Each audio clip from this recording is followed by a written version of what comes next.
James felt his phone buzz. A text from Virginia appeared. "Can we talk tonight? Need to discuss something important." A flutter of anxiety moved through him. He texted back, "Of course.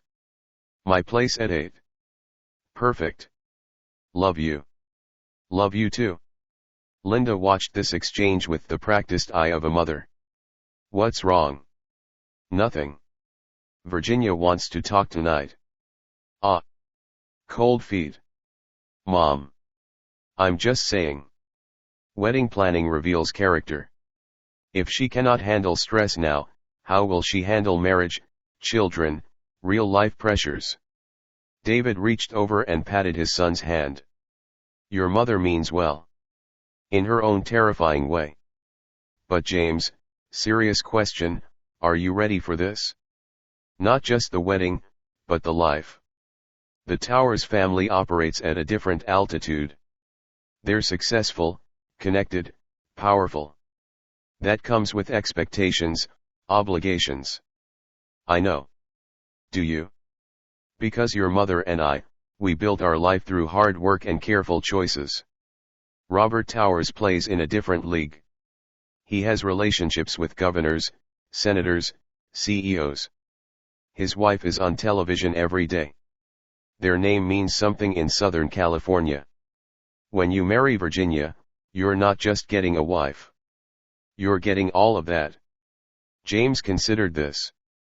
He'd spent enough time with the Towers family to understand the dynamics. "I love her, Dad. That's enough."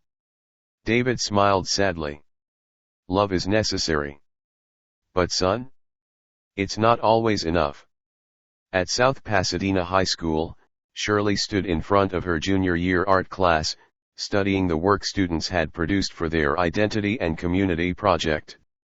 The classroom walls were covered with paintings, collages, and mixed media pieces. "Marcus, talk about your piece," Shirley said.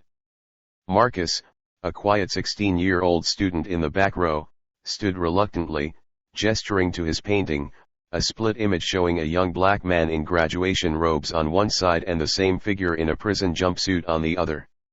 "It's about expectations. How society sees two possible futures for people who look like me, and how hard you have to work to control which one becomes real." The class was silent, absorbing the weight of this statement. "That's powerful," Shirley said.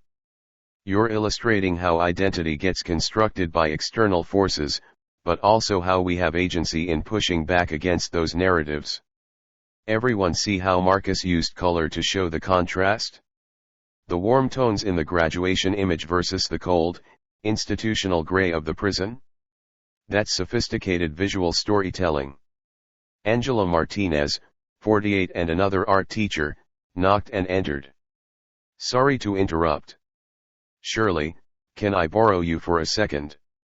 In the hallway, Angela's expression was troubled. "The district is cutting our budget again.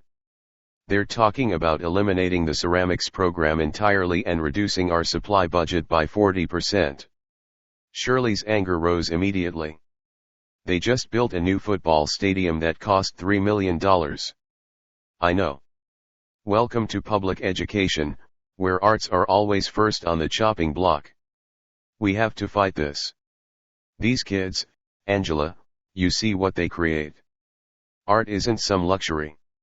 For a lot of these students, this classroom is the only place they feel seen. The only place they can process what they're dealing with." Preaching to the choir. But what can we do?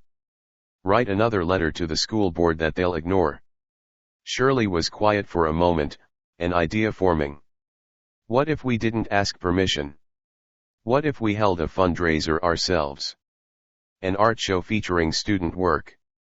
Charge admission, sell pieces, raise money to fund our own program. That's, actually not a bad idea. But we'd need a venue, publicity, organizational capacity. I can handle that. Shirley paused. "Let me make some calls."